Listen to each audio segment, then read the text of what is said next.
Assalamualaikum warahmatullahi wabarakatuh.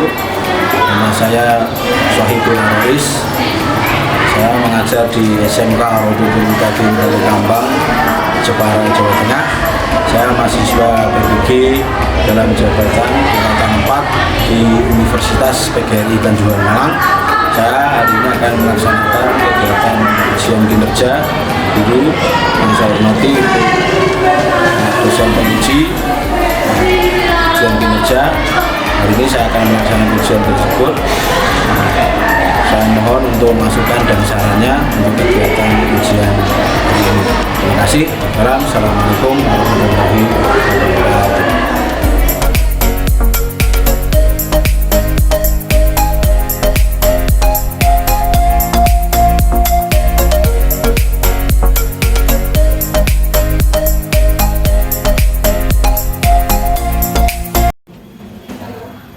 Assalamualaikum warahmatullahi wabarakatuh. Waalaikumsalam warahmatullahi wabarakatuh. A'udzubillahi minasyaitonir rajim. Bismillahirrahmanirrahim. Asyhadu an la ilaha illallah, asyhadu anna Muhammadar Rasulullah. Allahumma shalli wa sallim ala sayyidina Muhammad. Rabbi shrah li sadri wa yassir li amri wahlul 'uqdatam min lisani yafqahu qawli. La haula wa la quwwata illa billahi al-'aliyyil azim. Selamat pagi para santri. Pagi. Mana kabarnya hari ini? Tetap menjaga aktivitas untuk prokes ya, protokol kesehatan yang sangat ketat. Harapkan pandemi tetap tidak menjadi hal yang menakutkan, tapi tetap kita menjadi orang-orang yang tetap waspada jaga kesehatan dan pandemi hilang dari Indonesia. Oke, kita absensi dulu, tapi sebelum absensi kita berdoa. Sebelum pembelajaran kita mulai, kita berdoa terlebih dahulu. Semoga pembelajaran kita pelajari pada pagi hari ini mendapatkan rahmat dari Allah dan mendapat ilmu yang barokah. Doa mulai. Bapak bisa memimpin. Sebelum kita belajar kita juga doa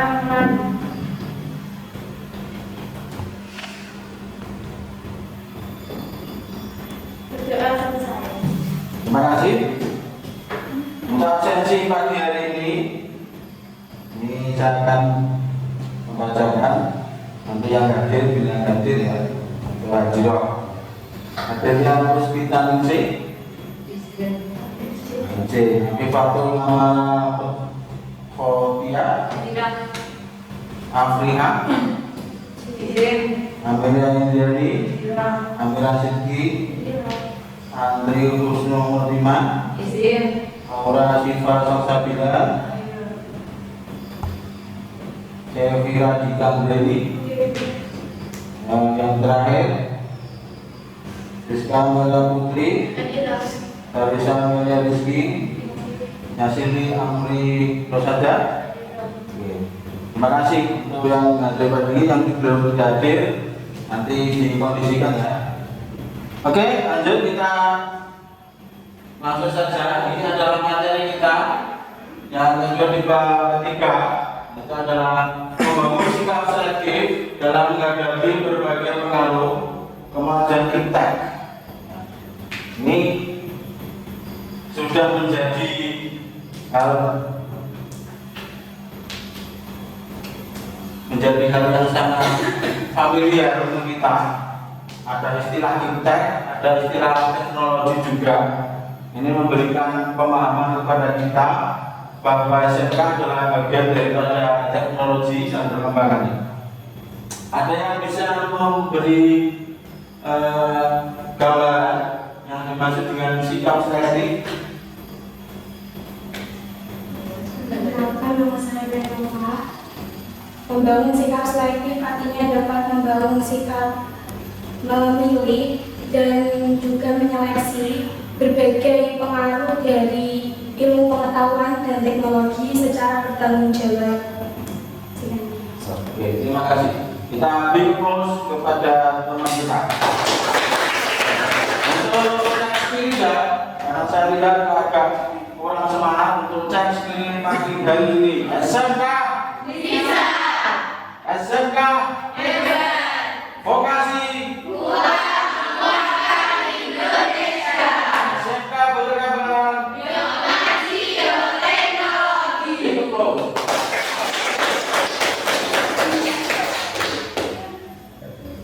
Nanti kita cek spirit di selanjutnya, yaitu tentang berposanat ya. Harapkan bisa sangat luar biasa. Tadi teman kita sudah memberikan yaitu sikap selektif, yaitu memilih. Memilih itu penting. Mana yang seharusnya kita lakukan, mana yang tidak. Kita lanjutkan. Ini adalah pesan bahwa motivasi untuk kalian ada 3 hal. Ya. Misalkan untuk bahwa pada kalian yang pertama adalah teknologi tanpa agama akan sombong. Harapkan kalian tidak memberikan efek negatif di sini.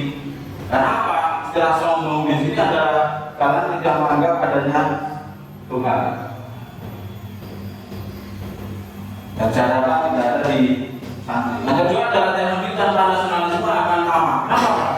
Karena sikap nasionalisme adalah bagaimana kita bermanfaat. Teknologi itu bermanfaat, bukan hanya sekedar individualis untuk memperkaya diri, tapi bagaimana lingkungan sosial masyarakat bermanfaat itu dan bermanfaat juga untuk negara. Selanjutnya adalah yang ketiga, teknologi tanpa ilmu akan mustahil, jelas. Dan itu pasti dengan adanya ilmu. Jago kita SMK Balikambang.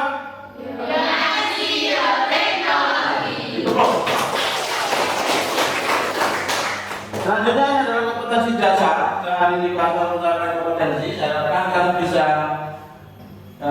memahami ada sekitar 8 yang pertama adalah menunjukkan sikap kemajuan penonton dan teknologi dalam unsur rasa syukur pada Tuhan.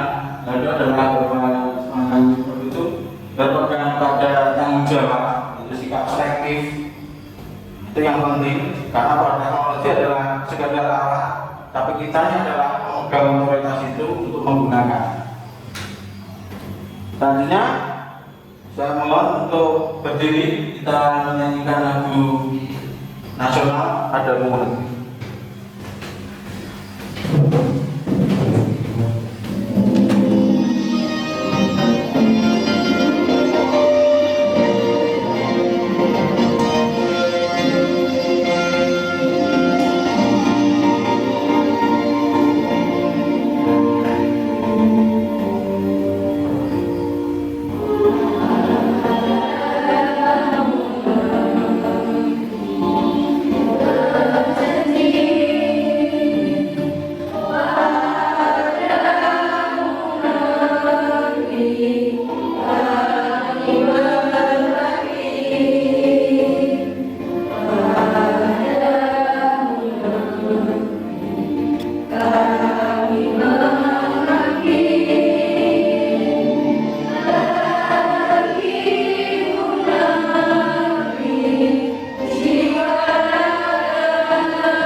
Selanjutnya, next, sikap tanggung jawab dalam perkembangan teks. Kata tanggung jawab memberi makna bahwa kita diminta untuk ada sikap yang disebut dengan, kalau bahasa Jawa adalah terposiro. Kalau bahasa Indonesia yang lebih kuat adalah kita memilih antara mana yang harus dilakukan dan mana yang tidak boleh dilakukan, karena itu menjadi bagian daripada pemanfaatan teknologi. Sikap tanggung jawab dalam pengembangan kita harus memiliki rasa tanggung jawab etis supaya tidak menimbulkan permasalahan dan dalam dampak negatif. Etis di sini adalah kepantasan. Kalian menggunakan teknologi internet, pantasnya yang gimana? Ada jeda waktu. Ketika kalian sudah masuk waktunya beribadah, maka secara otomatis harus berhenti.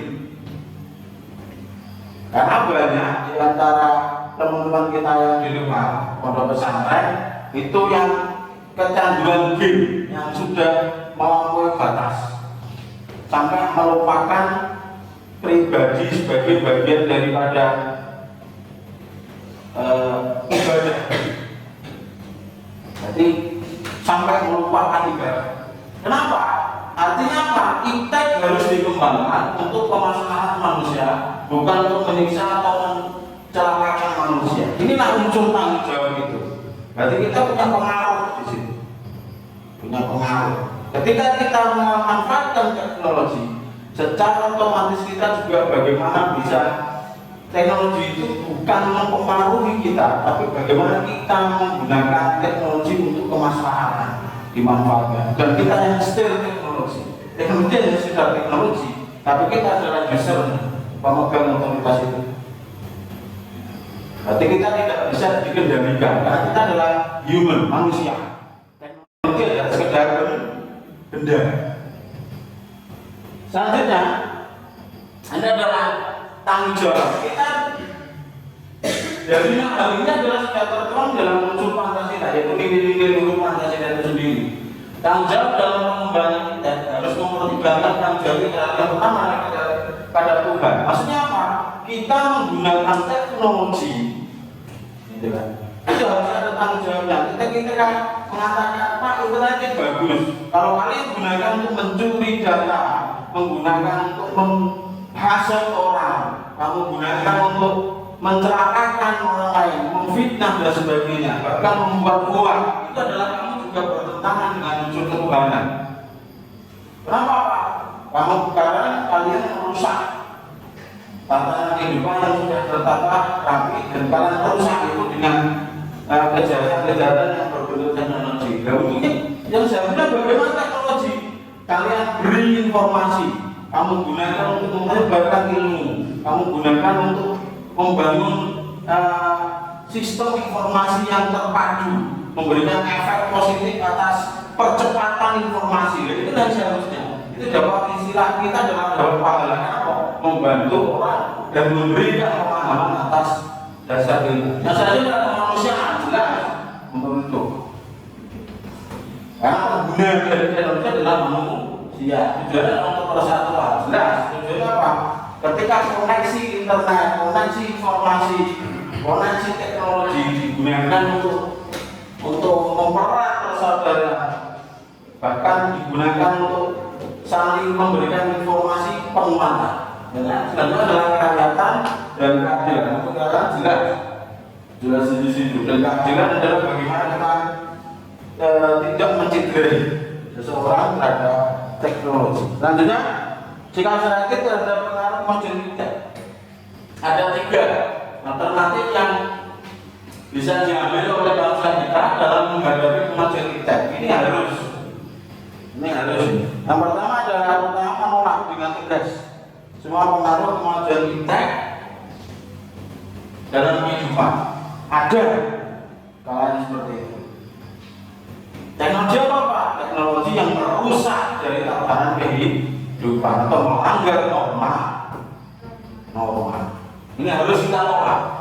Berarti kita tolak tegas semua pengaruh wajib lainnya dalam semua aspek kehidupan. Kuncinya adalah yang merusak. Tapi yang menguntungkan dan kita bisa memanage, kita terima. Selanjutnya adalah menerima sepenuhnya pengaruh tersebut tanpa disaring terlebih dahulu. Tidak boleh. Itu akhirnya adalah ada data, ada saring. Kalau bahasa keren adalah don't sharing, don't sharing. Jadi jangan kamu share sebelum kamu share. Ini menerima sepenuhnya pengaruh. Bisa tapi tanpa disaring dulu, tidak boleh. Karena akan menimbulkan efek negatif. Selanjutnya adalah ketiga, bersikap selektif terhadap pengaruh tersebut, yaitu kita mengambil hal-hal yang positif dari kemajuan kita dan membuang hal-hal yang itu membuang hal-hal yang negatif. Inilah yang kita bahas hari ini, yaitu istilah selektif. Penting. Kalau mengatakan bahwa Pak, selektif itu penting, iya. Selayaknya kalian memilih baju, ya kan? Ada nggak orang memilih baju tanpa diseleksi? Ada. Bahkan di toko-toko berjam-jam akan berani ya. Berani sampai itu pemilik tokonya sampai capek ngikutin, ternyata nggak beli juga. Tapi sekarang sudah ada e-commerce, itu beli online ya. Kalian hanya gambar tekan rumah atau setelah dari rumah diantar, hasilnya tidak sesuai. Nah, itu sekarang sudah minim, sekarang sudah agak profesional. Selanjutnya, sikap selektif terhadap pengaruh kepolisian di bidang politik. Penting ini. Politik adalah tata kelola ya. Kita mengelola masyarakat. Ada hal yang selalu diperlukan dalam saat ini dalam bidang politik, itu demokrasi, kebebasan, keterbukaan, dan hak asasi manusia. Ini ada 4 ya. Kalau di bidang demokratis, kemajuan internetnya apa? Ada yang apa? Demokratis. Ada yang pernah dapat informasi tentang vaksin? Ada yang tahu informasi mengenai tentang kebijakan pemerintah dari internet? Ada. Ada yang pernah baca koran elektronik? Enggak pernah. Pernah? Tapi koran yang berwujud paper pernah ya? Ada kan informasi yang disampaikan pemerintah lewat media koran? Ya, selanjutnya kebebasan. Istilah kebebasan di sini adalah politik itu bebas dalam arti apa? Sesuai aturan. Bukan bebas dalam arti keluar dari aturan. Dan keterbukaan dan hak asasi manusia. Istilah keterbukaan adalah kita open mind, kita pola pikirnya yang berubah, bukan attitude-nya, tingkah laku kita. Contoh, kalian sudah punya kawan di International People, contoh, punya teman di Singapura. Di sana pakaiannya seperti itu. Ada yang mana yang mengidolakan BTS? Ada. Cakep dia? Enggak. Oh enggak. Oh yang enggak suka ya. Sampai ada makanan BTS. Ada. Dibungkus. Kita terbuka dalam arti mindset, pola pikir kita, apa itu yang sesuai dengan norma kebangsaan kita. Itu yang disebut dengan kebebasan keterbukaan. Selanjutnya adalah hak asasi manusia. HAM itu sendiri. HAM adalah bagaimana kita menghormati privasi orang, ya kan? Kita menghormati privasi orang dan menghargai keputusannya dia, sejauh tidak melanggar hak orang. Itu HAM itu sendiri. Oh no. Berarti jenengan ketika di media sosial, ya, seperti di belakang kalian, dengan tulisnya adalah net. Saya nggak tahu net itu apa. Seperti apa? Network atau net apa? Yang orang. Cokoran saya tahu.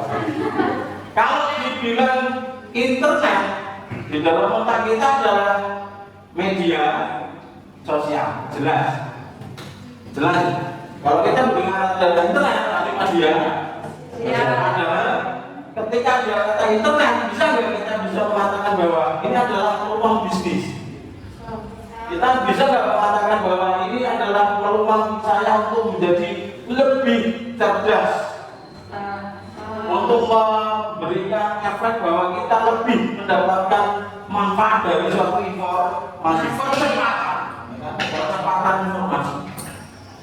Nah, ketika kalian mengatakan percepatan ini ada, tapi kalau percepatan kalian itu melanggar hak orang lain, contoh, ini jangan sampai terjadi. Kalian memfitnah, contoh kalian beli barang di sosial itu e-commerce, di salah satu e-commerce atau kalau saya adalah market online, kalau saya kasih istilah, setelah itu kalian review, ya kan? Kalian jelaskan, ternyata tujuannya adalah menjatuhkan dari pembeli itu sampai kabur. Boleh seharusnya apa? Di sini adalah koreksi. Kalau kalian belinya di situ, kan beri koreksi, bukan untuk menjatuhkan. Ada plus minus karena skala itu pasti ada. Selanjutnya adalah untuk mencapai hal tersebut tadi pada tadi demokrasi, ada kebebasan, ya kan, ada keterbukaan. Misalnya terakhir dalam manusia, bangsa ini harus segera mewujudkan hal berikutnya. Pertama adalah mengembangkan demokrasi dalam segala bidang. Jelas, semua kita sudah dipenuhi atas dasar demokratisasi. Mengaktifkan masyarakat sipil, mengadakan reformasi, memperkuat kepercayaan rakyat, menegakkan supremasi itu, memperkuat posisi Indonesia dalam kancah politik internasional. Kalau kancah politik internasional, hari ini Indonesia dalam posisi yang sangat dilema. Dengan adanya IPTEK, Indonesia dilema. Kenapa Pak? Ada kekuatan militer dua negara besar di antara kita, yaitu Australia dengan Cina, yang sekarang ada konfrontasi, yaitu saling kalau bahasa kerennya di sini adalah konfrontasi, tapi kalau bahasa sederhananya adalah saling mengintimidasi dari teknologi sampai membahayakan. Itu adalah perang, jangan sampai ada perang dunia ketiga. Walaupun kalian sudah perang dingin ya, dengan si dia kan dingin. Ini Indonesia juga kena. Kenapa? Coba bayangkan Australia meledakkan rudal, itu lewat Indonesia nggak? Kalau ini menyerang Cina, lewat kan? Karena Australia dari selatan dari Indonesia. Kalau Cina ada di utaranya Indonesia. Itu kalau perang otomatis Indonesia menjadi sampah. Sampah masyarakat dunia. Kenapa? Menjadi sampahnya rudal itu tadi. Nah, kalau meleset, ya takobal minna minkum takobal ya. Ya, selesai. Selanjutnya adalah selektif terhadap pengaruh materi di bidang ekonomi. Apa sih ekonomi? Mudah banget kalian. Ada yang bisa memberikan pengaruh ekonomi? Ekonomi saja. Nah, pasar, jual beli, ada lain? Ada lain? Pasar, jual beli, ekspor impor. Nah, kalau kemajuan kita di bidang selektif, kalau kemajuan kita di bidang ekonomi itu yang terjadi globalisasi ekonomi lebih dikendalikan oleh negara-negara maju. Dan negara-negara berkembang kurang diberi ruang dari masyarakat untuk memperkuat perekonomiannya. Jelas, seperti yang Bank Dunia dan sebagainya. Itu adalah orang-orang negara kuat kalau bahasa mereka. Kalau saya adalah orang-orang yang mengintimidasi. Apa jejaknya nggak punya apa-apa mereka. Jejaknya mereka nggak punya apa-apa. Kok bisa Pak? Negara-negara maju itu mengandalkan teknologi untuk bertahan hidup. Kalau Indonesia adalah negara yang sudah makmur, tapi jenengan perlu mewaspadai, di bidang apa? Teknologinya, jangan terlena, jangan terlena. Selanjutnya adalah sistem ekonomi rakyat. Berarti ekonomi apa yang harus Indonesia perkuat kalau ingin menguasai dalam arti ketahanan ekonomi Indonesia menjadi bagian dari ketahanan ekonomi dunia. Yang pertama adalah sistem ekonomi rakyat. Tujuannya apa? Ekonomi rakyat. Demokrasi merupakan jalan ampuh untuk melumpuhkan pengaruh negatif dari modernitas dan memperkuat kemandirian bangsa kita dalam semua hal. Kita punya istilah sokok guru ekonomi, yaitu apa? Ekonomi kerakyatan. Bersumber dari kreativitas. Kalau ekonomi kreatif, kalau bahasa kerennya yang sudah disediakan di surat kabar atau berita. Selanjutnya adalah sistem ekonominya. Yang pertama, dikembangkan untuk memperkuat produksi domestik. Jadi ekonomi di sini bagaimana Indonesia tidak domain, tidak turun atas derajatnya di bidang ekonomi. Kebutuhannya tercukupi. Kedua adalah pertanian dijadikan prioritas penting. Karena komoditas utama ekonomi dunia adalah pangan dan sumber energi pangan. Itu yang paling komoditas utama. Selanjutnya adalah institusi berusaha menggunakan bahan baku dari dalam negeri, diutamakan untuk Indonesia sekarang. Sekarang Indonesia menjadi negara penstok di bidang ketela tambak.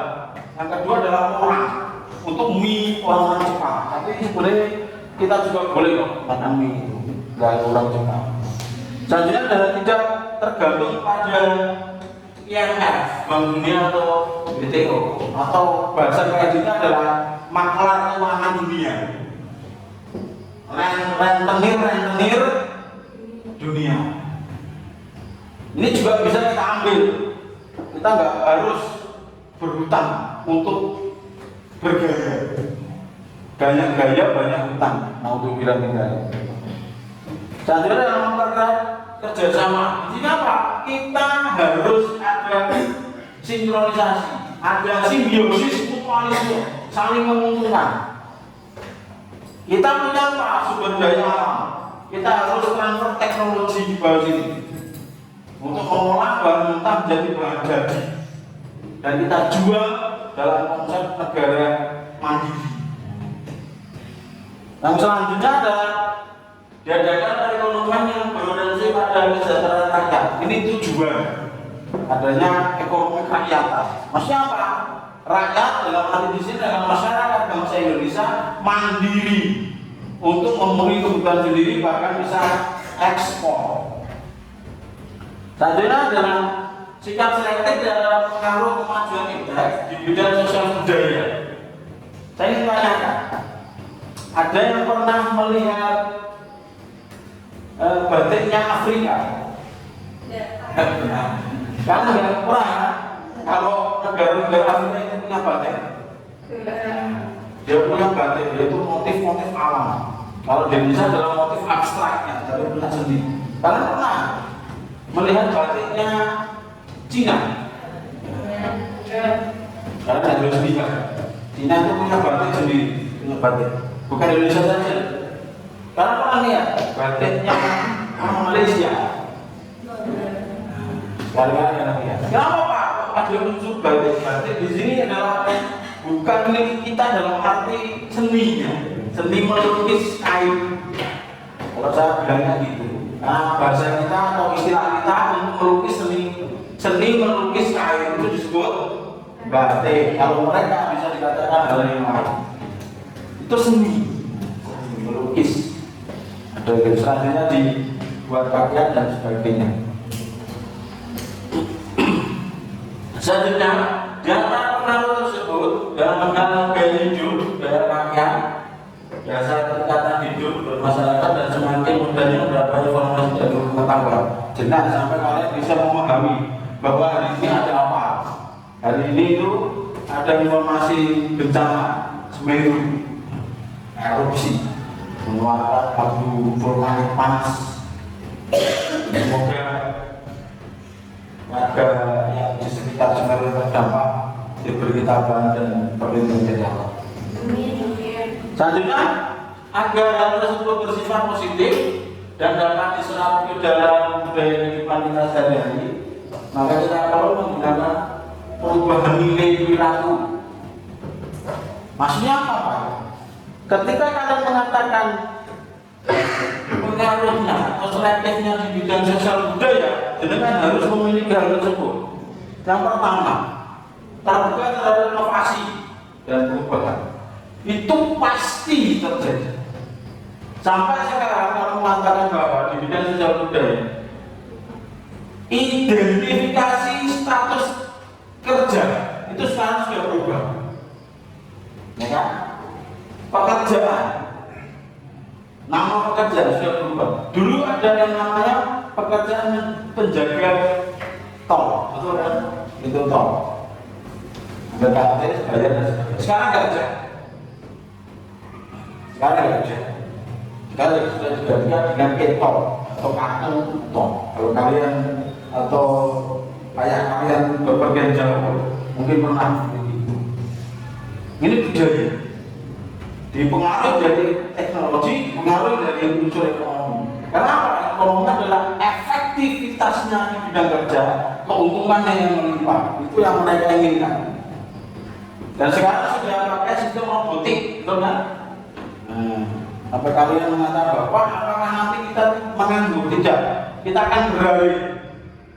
Semakin perubahan teknologi ada, kita juga beralih. Ada istilah inovasi dan perubahan itu kita berubah, mengikuti dengan pangsa pasar. Kalian pernah nggak mengatakan bahwa sekarang YouTuber menjadi satu dari nama pekerjaan? Benar nggak? Ada yang bercita-cita ingin jadi YouTuber? Ada. Saya berorientasi pada masa depan daripada masa lampau. Ya, iyalah, move on. Mudeng ya, move on di sini. Orientasi masa depan adalah bagaimana sosial budaya Republik Indonesia yang sudah mengakhiri terpengaruh oleh dunia luar dalam konteks kita yang mempengaruhi. Selanjutnya dapat memanfaatkan penggunaan teknologi pekerjaan, menggunakan potensi lingkungan, menghargai dan menghormati hak asasi manusia. Ini konsepnya sama. Oke, setelah kalian mempelajari, silakan kalian presentasikan poster. Ini berapa poster yang kalian sudah siapkan? 3. Sudah siap? Itu kelompok pertama ada? Silakan. Yang pertama mempresentasikan dengan tema iptek, pemanfaatan teknologi digital. Pemanfaatan teknologi digital di bidang dunia konstruksi menawarkan kemudahan dalam pembangunan, kemudian perencanaan pembangunan konstruksi atau juga pelayanan di bidang konstruksi. Sehingga pembangunan hingga pengoperasian dan pemeliharaan infrastruktur dapat terencana dengan baik. Di sini terdapat 5 cakrawala konstruksi digital di masa depan, seperti teknologi survei dan geospatial heat definition, building information modeling, inovasi material dan teknologi konstruksi, Internet of Things atau IoT and data analytics, kolaborasi dan mobilitas digital. Diharapkan dengan kemajuan iptek dapat memberikan kemudahan dalam pembangunan dan juga konstruksi ekonomi dan lain sebagainya. Sekian dari kami, terima kasih. Oke. Tepuk tangan untuk kelompok yang pertama. Kita akan tepuk salut.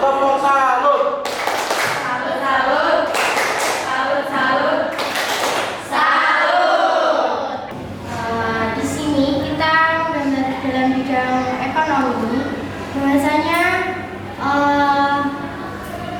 bagaimana penguasa itu makan uang dan rakyatnya makan hutang. Jadi di sini kita menggambarkan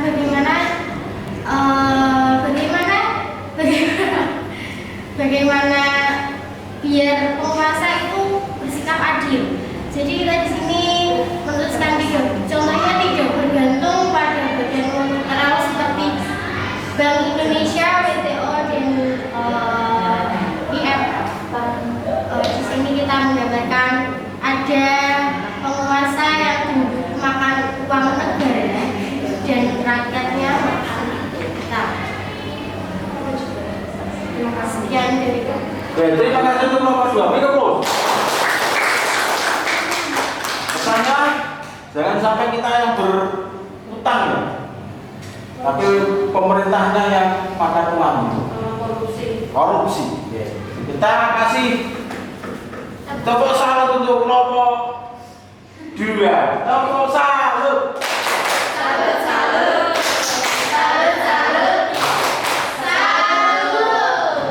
Terima kasih. Kelompok terakhir.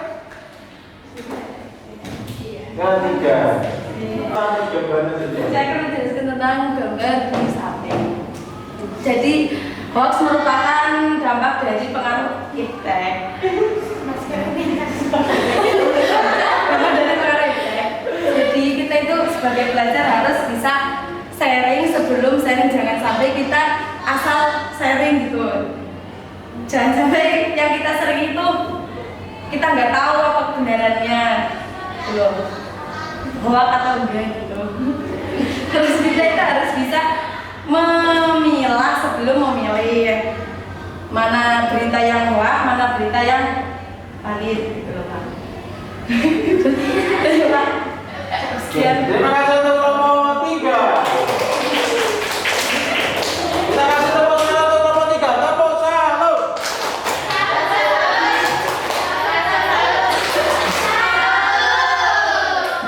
Luar biasa ya.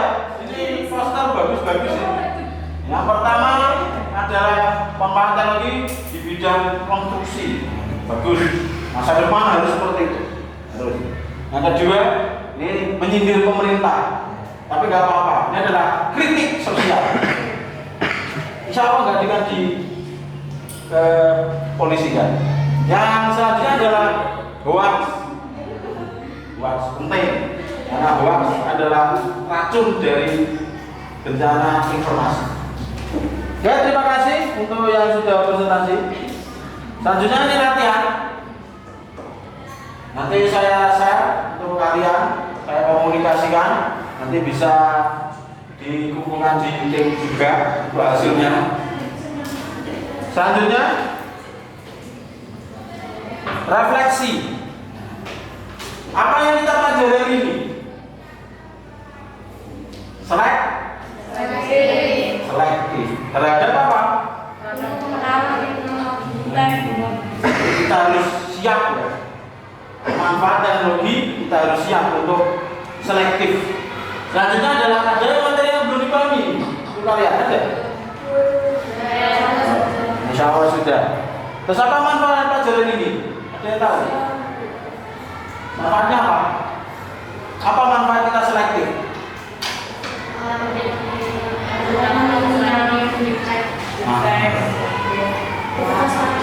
Mewaspadai, ya, mewaspadai dari adanya pengaruhnya item di sini. Next, dilanjutkan untuk kesimpulan. Kesimpulannya untuk materi pada hari ini adalah jangan jadikan teknologi sebagai ujung tombak atas kesuksesan. Jangan. Bukan kita tergantung atas teknologi, tapi kitalah yang memanfaatkan teknologi. Berarti kita ini tidak tergantung. Tidak tergantung artinya apa? Ketika tidak ada handphone, kalian tidak bisa makan, repot. Nah, pulang itu bepergian tidak bawa ATM, repot. Yang repot apa? Berpergian tanpa niat, itu repot. Seperti puding biji. Oke, selanjutnya untuk materi pekan depan kita akan pengaruh positif perasaan dan kesatuan. Ini pekan depan ya. Pekan depan kita akan mempelajari itu. Carakan kalian sudah mempersiapkan untuk bisa membaca, share, atau bisa kalian informasikan di teman-teman kalian yang tidak berangkat untuk menginformasikan bahwa pekan depan kita akan membahas materi tentang persatuan dan kesatuan. Saja, terima kasih. Terima kasih untuk kesempatan pagi hari ini. Kita sudah belajar tentang sikap selektif terhadap pemanfaatan teknologi. Kita akhiri untuk pembelajaran pagi hari ini dengan berdoa. Untuk Ketua Kelas silakan memimpin.